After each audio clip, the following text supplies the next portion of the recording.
Hello everyone, hello बच्चों, कैसे आप सभी लोग। तो आज के सेशन में हम ना कैलकुलेशन स्टीरियो आइसोमर्स की कैसे करते हैं वो सीखने वाले हैं। देखो, आपको कभी भी डरने की जरूरत नहीं है ना। और जिस तरह से मैं आपको बताने वाला हूं वो चीजें ही आपको ध्यान रखनी है। हर किसी भी मॉलिक्यूल में आप स्टीरियो कैलकुलेशन आप इजीली कैलकुलेट कर सकते हो। और यार ये काफी पूरी ऑर्गेनिक केमिस्ट्री के अंदर आपको कई बार रिएक्शन के प्रोडक्ट में पूछ लिया जाता है, कई बार डायरेक्टली पूछ लिया जाता है। तो आज के बाद में आपकी सारी टेंशन यहाँ पे खत्म हो जाएगी और बहुत तरह के सवालों में भी मैं आपको अप्लाई करवाऊंगा।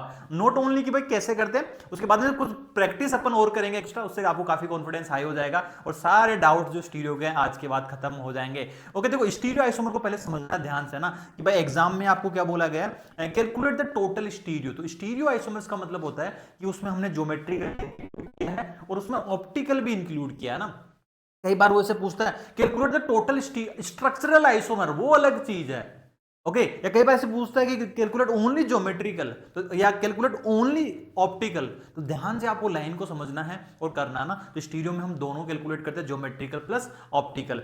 अब देखो, इसमें दो तरह के सवाल आपको यहां पे बनते हैं, दो तरह के मॉलिक्यूल होते हैं। एक मॉलिक्यूल वो है जिसमें कोई भी सिमेट्री नहीं है, और एक मॉलिक्यूल में सवाल बनता है जिसमें सिमेट्री प्रेजेंट होते हैं। दो तरह के केसेस के सवाल हमेशा यही आते हैं आपके एग्जाम में कि all stereo isomers are unsymmetrical. जो भी मॉलिक्यूल आपको दिया गया है और बोला गया कि वो अनसिमेट्रिकल है, तो उस वाले केस में हम कैसे करते हैं बच्चों ना। उस वाले केस में तो स्टीरियो की जो कैलकुलेशन होती है that will be the stereo isomer का जो फॉर्मूला होता है, आपको कुछ नहीं करना, 2 की पावर n कर देना। अब सर ये n क्या है? n आपका कायरल सेंटर है, जहां पे इसको हम बोलते हैं स्टीरियोजेनिक एरिया, जहां पे आपका आइसोमेरिज्म शो होता है। या पाई बॉन्ड हो गया जहां पे आइसोमर शो होगा, प्लस कायरल सेंटर है ना कि जहां पे आइसोमेरिज्म पॉसिबल है, तो n वो होगा। ओके, ये ध्यान रखना। अब कुछ छोटे छोटे एग्जांपल से बेसिक करते हैं, फिर सवाल अपन में इसको कराता हूं कि फॉर एग्जांपल्स मैं आपको बोलूं कि बेटा इसमें बताइए कि एक मॉलिक्यूल आपको ये दिया गया है। सपोज आपको ये मॉलिक्यूल दिया गया, क्लोरीन जुड़ा हुआ है, तो इस कितने स्टीरियो आइसोमर्स बनेंगे? तो आप कहोगे कि सर इसमें मैं देखूंगा कि इसमें पाई बॉन्ड तो नहीं है, इसमें सिर्फ कायरल सेंटर है। कायरल सेंटर का मतलब होता है कि सर एक कार्बन के चारों ग्रुप्स अलग, तो यहाँ पे मिथाइल है, इथाइल है, क्लोरीन है, हाइड्रोजन है। तो आप कहोगे सर एक एन का वैल्यू यहाँ पे 1 होगा, तो आप बोलोगे sir stereo isomers for this molecule will be the 2 की power 1 that is equal to the 2। अब 2 कौन कौन से होंगे? अब आपको ये ध्यान रखना भाई, ये क्लोरीन इसमें है ना दो तरह से आता है। एक बार ये क्लोरीन वेज पे हो सकता है और एक बार ये क्लोरीन आपका डेज पे हो सकता है। तो ये दोनों डिफरेंट डिफरेंट कॉन्फ़िगरेशन है, इस तरह से है ना। तो ये आप समझ में आ गया। एक और एग्जांपल लेता हूं, अभी बेसिक्स अपन कंसेप्ट को उठाते हैं। ओके, अब आपको बोल दिया जाए कि चलो बेटा बताइए कि एक मॉलिक्यूल ये दिया गया CH3CH, okay, double bond CH and CH3। ये कोई मॉलिक्यूल आपको दिया गया, इसके कितने स्टीरियो बनेंगे?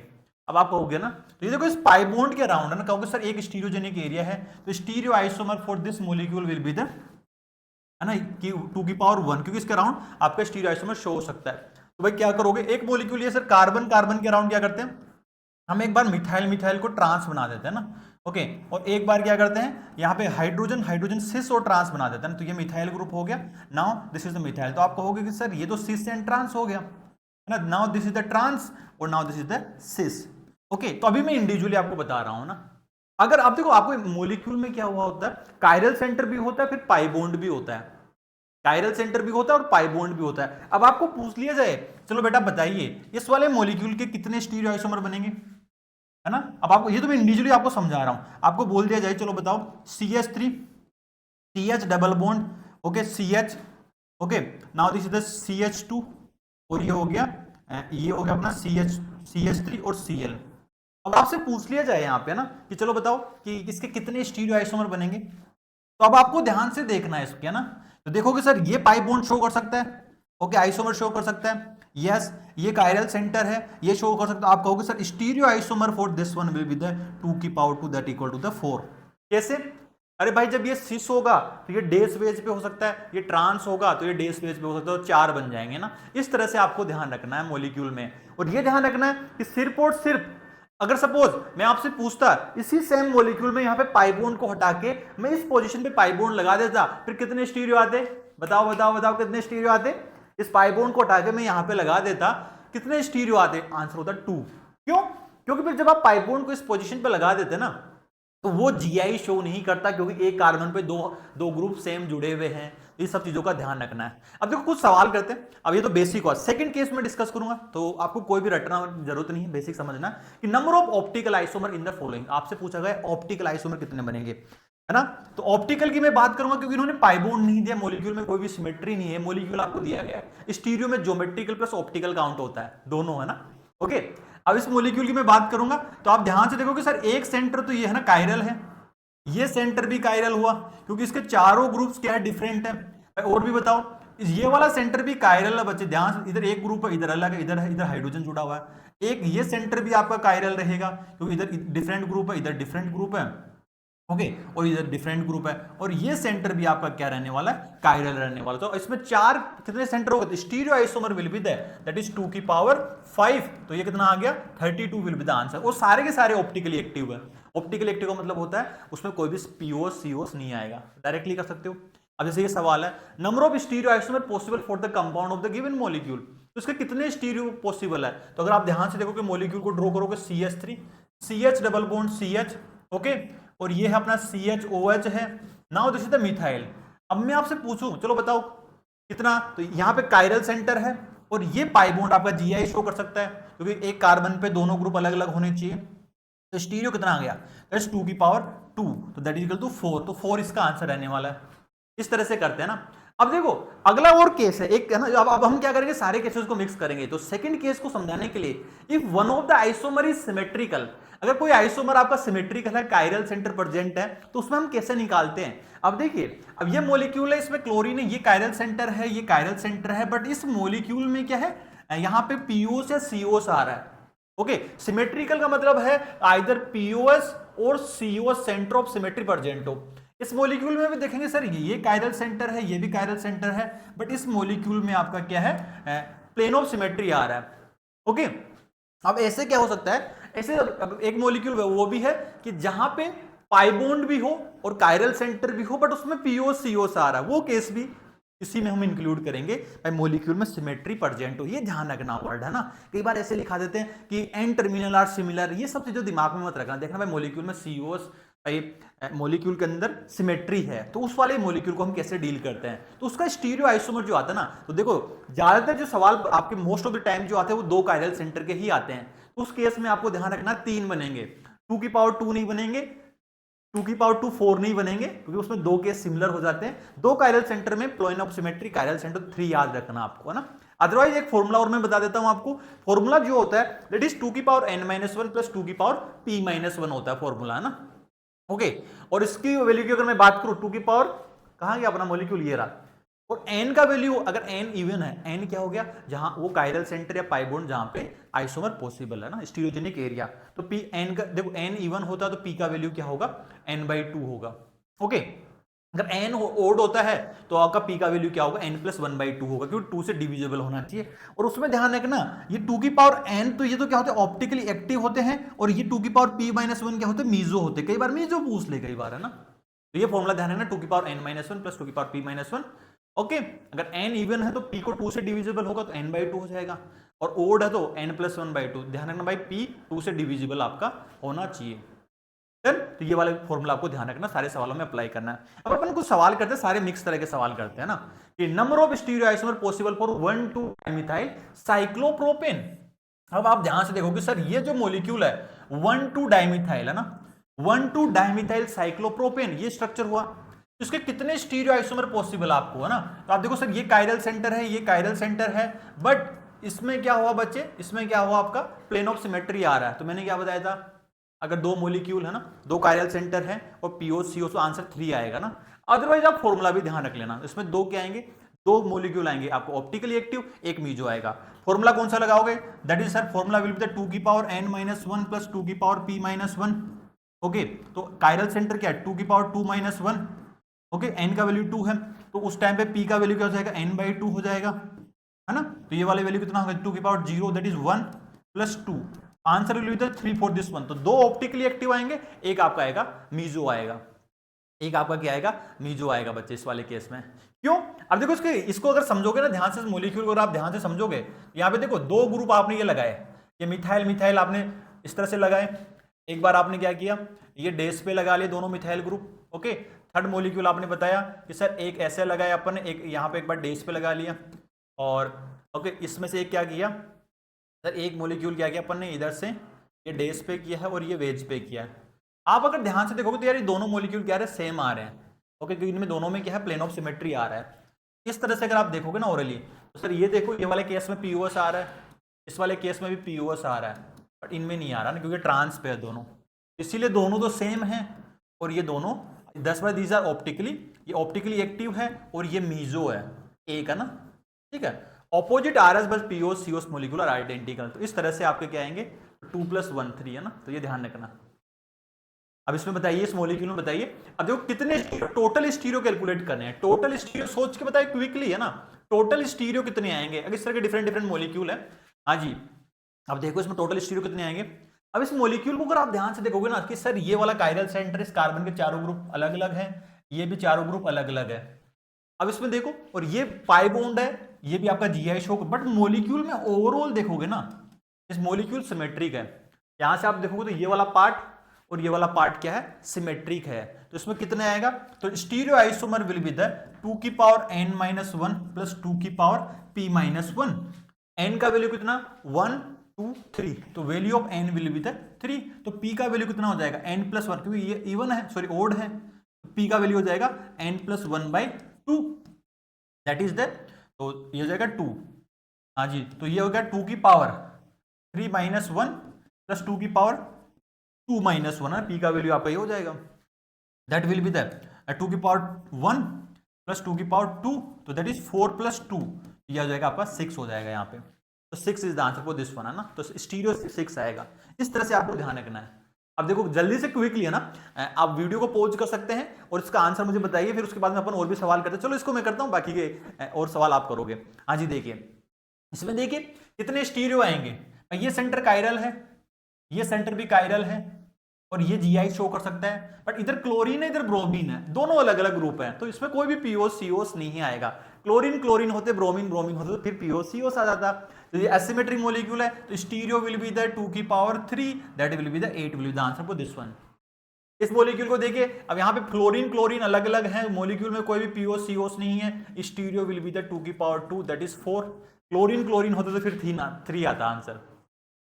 इस मॉलिक्यूल को आप ध्यान से ऑब्जर्व कीजिए, इस मॉलिक्यूल को देखो यार, ये कायरल सेंटर है, ये पाई बॉन्ड आपका जीआई शो कर सकता है, ये पाई बॉन्ड भी जीआई शो कर सकता है, ये कायरल सेंटर है।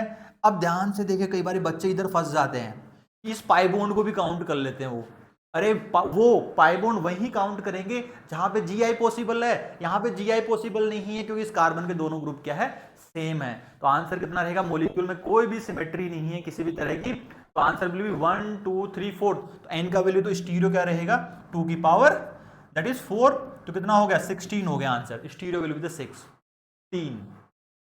क्विकली आप वीडियो को पॉज करके जरूर से इसका theoretically possible stereo isomer in the following molecule, तो कितने स्टीरियो आइसोमर पॉसिबल है फॉर द फॉलोइंग मॉलिक्यूल में। अब आपको ध्यान से देखना यार, ये क्या पाई बॉन्ड साइक्लिक में 6 मेंबर रिंग में पाई बॉन्ड जीआई नहीं शो करता, 8 है ना, 8 मेंबर है, उससे बड़ी में जीआई शो करता है, तो ये रिंग में 6 वाले ये पाई बॉन्ड जीआई शो नहीं करेगा।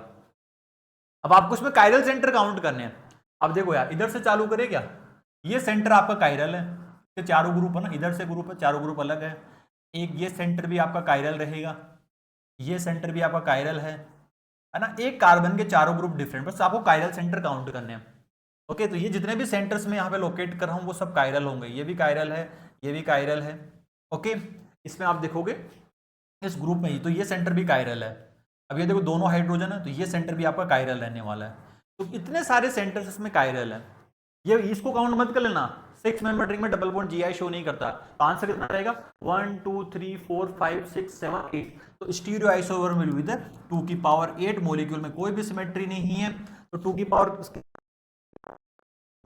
ओके, तो 32 इंटू आपका 8 हो जाएगा ये, ठीक है।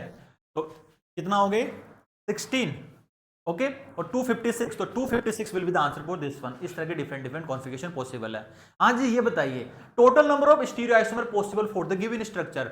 अब कई बार पता है, कई लोग क्या बोलते हैं कि सर, अब आप सोच के बताओ इसमें सिमेट्री है कि नहीं है। कई बार लोग बोलते हैं कि टर्मिनल एंड्स आर सिमिलर। यार टर्मिनल एंड्स मत ध्यान रखना, आप तो ओवरऑल ध्यान रखना कि मॉलिक्यूल में अगर सिमेट्री है ओवरऑल। ओके, अब इस सेंटर मॉलिक्यूल को अगर आप ध्यान से देखोगे ना, तो इसका देखो टर्मिनल एंड में मिथाइल और ब्रोमीन जुड़ा हुआ है, ब्रोमीन और मिथाइल जुड़ा हुआ है, बट मॉलिक्यूल में कोई भी टर्मिनल एंड सेम होने से मतलब नहीं है कि मॉलिक्यूल में सिमेट्री है। क्योंकि टर्मिनल एंड को देखोगे तो यार इस वाले को भी तो देखो, डबल बॉन्ड को, यहाँ पे मिथाइल है तो यहाँ पे हाइड्राइड है ना। तो ये पाई बॉन्ड जीआई शो करेगा और ये शो करेगा। इसको आप ध्यान से देखोगे तो इसमें कोई भी सिमेट्री नहीं है। तो आंसर कितना हो जाएगा, stereo isomer will be the 2 की power 3 that will be the 8 इसका आंसर हो जाएगा क्विकली। ठीक है, इसमें कोई भी सिमेट्री नहीं है मॉलिक्यूल में, ध्यान से देख लो ना, क्योंकि ये देखो इधर टर्मिनल एंड सेम नहीं है ना। ठीक है, क्योंकि ब्रोमीन से देखोगे तो एक कार्बन के डिस्टेंस पे, ये अलग डिस्टेंस पे, कहीं पे भी सिमेट्री इसमें नहीं आने वाला। ये बताइए number of stereo isomer possible for the following compound, तो कितने स्टीरियो आइसोमर पॉसिबल है, काफी अच्छा सवाल है। अब इसको आप ध्यान से देखोगे तो पहले तो देख लो कि भाई ये पाई बॉन्ड शो करेगा क्या, CH2OH है, यहाँ पे कोई कायरल सेंटर नहीं है। हाँ जी, इस कार्बन पे मिथाइल जुड़ा हुआ है, ये पाई बॉन्ड शो करेगा, ये पाई बॉन्ड भी शो करेगा GI। ओके, यहाँ पे कार्बन है, ये पाई बॉन्ड भी शो करेगा GI। ठीक है, और अब बताइए, है ना, ये GI शो करेगा, और चलो ठीक है, ये तो है ना। अब ये देखना है, अब ये चीज देखनी है आपको कि यार ये क्या शो करेगा, क्या ये पाई बॉन्ड शो करेगा क्या, आपको यहां से आंसर देखना है कि भाई कितना आंसर रहेगा इसका, 1 2 3। ठीक है, 1 2 3, हाँ जी। तो ये पाई बॉन्ड भी आपका शो करेगा, क्योंकि एक बार हाइड्रोजन को इधर लगा लो और उधर ग्रुप है ना। अब देखो यार ये सेंटर कायरल, अब सोचने की बात है, ये सेंटर कायरल है ना, बट उन्होंने क्या किया है, इसको आपको ध्यान से इस मॉलिक्यूल को सोचोगे ना, इस मॉलिक्यूल को आप सोचोगे तो ये स्टीरियो लोक है। ध्यान से देखना, दिस इज स्टीरियो लोक। यहाँ पे मिथाइल ये कार्बन से जो जुड़ा हुआ है और हाइड्राइड का पोजीशन फिक्स है, कायरल सेंटर है। तो इसमें क्या होता है, कायरल सेंटर में हम 2 काउंट करते थे, एक बार वेज पे भेजते थे, एक बार डेज पे। अब यहाँ पे कार्बन ऑलरेडी फिक्स्ड है, लोक्ड है, इसको काउंट नहीं करेंगे। यहाँ पे आंसर क्या रहेगा, दैट इज 2 की पावर, स्टीरियो आइसोमर जो रहने वाला है दैट इज 2 की power 4, that is equal to the कितना रहेगा आपका 16 रहने वाला है। 2 की पावर 5 मत कर देना, ये सेंटर आपका कायरल होने के बावजूद ये स्टीरियो लोक है ना। एक कायरल सेंटर पे 2 काउंट नहीं कर सकते आप, ऑलरेडी उन्होंने पोजीशन फिक्स कर दी है, ये कायरल सेंटर नहीं है। डन, यहाँ है ना। अब ये साइक्लिक रिंग GI शो नहीं कर सकती क्योंकि ये दोनों ग्रुप क्या सेम है, तो यहाँ रखना, इसका आंसर 32 नहीं आएगा, दैट इज 16 रहेगा। अब एक और ये सवाल काफी पॉपुलर, एग्जाम में काफी पॉपुलर, लास्ट सवाल अपना आज करेगा, find the total number of monochloro product include stereo isomer. तो टोटल मोनोक्लोरो प्रोडक्ट बताना होता है आपको, मैं टोटल मोनोक्लोरो प्रोडक्ट कितने बनेंगे इंक्लूडिंग स्टीरियो। अब देखो ध्यान से, पहले देखो भाई ये पोजीशन और ये पोजीशन पे अगर मैं क्लोरीन लगाऊंगा सेम है, हाइड्रोजन की जगह आपको क्लोरीन लगाना है। ये पोजीशन आपका क्या है, सेम है, मतलब ये अलग है, ये पोजीशन डिफरेंट है, और लास्ट पोजीशन में लगाता हूँ ये, तो 4 प्रोडक्ट बनेंगे, और चारों प्रोडक्ट में आपको फिर स्टीरियो कैलकुलेट करना है। तो इधर देखिए कितना आंसर रहने वाला है, इसको देखो ध्यान से, जब आप इसको ड्रॉ करोगे ना तो ये आएगा आपका क्लोरीन, एक मॉलिक्यूल यहाँ पे लगाओ या यहाँ पे लगाओ, एक ही बात है। येलो वाला बनाओगे तो यार ये सवाल को आराम से करना, इसमें कोई भी जल्दबाजी नहीं करनी, सभी बच्चों का सही आना चाहिए। इधर क्लोरीन लगाओगे, हाँ जी। अब वीडियो को पॉज करके आप खुद भी सोल्व कर सकते हो ना कि सर कितना आंसर आने वाला है। हाँ जी, इधर क्लोरीन लगाओगे प्लस ग्रीन, तो ये 4 प्रोडक्ट बनेंगे। अब इसमें अपने को स्टीरियो देखना है, अब आपको इसको इसमें क्या करना है, इसको आपको स्टीरियो देखना है, तो ये क्लोरीन रहेगा। अब ध्यान से देखिए स्टीरियो, अब देखो कायरल सेंटर पे नजर घुमाना, ये क्लोरीन है तो ये ग्रुप अलग है, तो ये कायरल सेंटर है, इसके 2 पॉसिबल होंगे ना। ओके, इसमें देखोगे तो इसमें 2 मिथाइल मिथाइल, इसमें कोई भी कायरल सेंटर पॉसिबल नहीं है, यहाँ पे भी आप, लेकिन ये सेंटर कायरल आपका, इसमें 2 पॉसिबल है। ओके, इसमें कोई भी कायरल सेंटर नहीं है, इसमें भी कोई भी कायरल सेंटर पॉसिबल नहीं है। 2, ये 1 का 1 ही रहने वाला है, 2 to the 4, answer will be the 6 for this one, तो इसका आंसर जो रहेगा दैट विल द 6।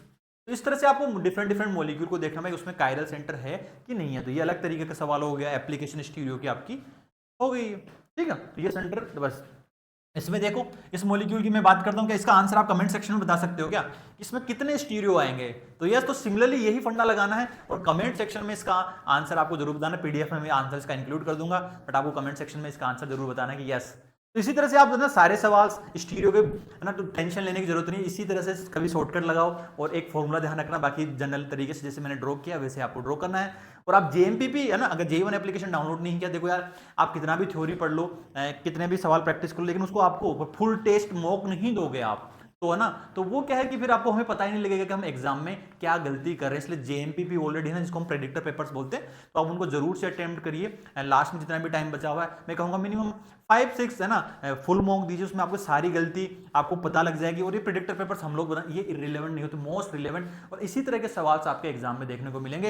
इसके वीडियो सॉल्यूशंस होते हैं, वो भी आप देख सकते हैं, कोई पर्टिकुलर सवाल में आप स्टक होते हो तो दिस इज, है ना। तो एग्जाम देने से पहले भाई, है ना, बिल्कुल NTA-बेस्ड यूजर इंटरफेस में अपने J1 एप्लीकेशन पे सब कुछ, JMPP ऑलरेडी अगर आपने नहीं दिया भाई JMPP दे लो, ओके, क्योंकि उससे क्या होगा, आपको सारे आपके जो भी प्रॉब्लम्स आते हैं आपको, या जो भी टाइम मैनेजमेंट, सारी गलतियां आपको पता लग जाएगी, ताकि वो गलतियां आप एग्जाम में रिपीट ना करो। क्योंकि मौका, पहला गेम आपको है ना, पहला अटेम्प्ट बिल्कुल सही से खेलना है। और आपको लगता है कि ग्रेविटी बेस है अपना ऑलरेडी है ना, इसमें जो पर्टिकुलर क्विकली आप है ना कोई चैप्टर्स अगर मिसिंग है तो उसको जाके आप पढ़ सकते हो, या सेकंड अटेम्प्ट के लिए आपको लगता है कि नहीं मुझे तो पूरा अच्छे से पढ़ना, तो आप ग्रेविटी बेस में इनरोल भी हो सकते हो बच्चों ना। ओके, और क्विकली जाके है ना, कुछ छोड़ना मत, को सब टॉपिक्स में भी दिक्कत आ रही है तो क्विकली जाके यहाँ से आप है ना कंप्लीट कर सकते हो बच्चों। ओके बच्चों, बाय बाय, एंड फिर मिलते हैं नेक्स्ट वीडियो में। इसी तरह से आपके वीडियोस आते रहेंगे। Bye bye and love you all.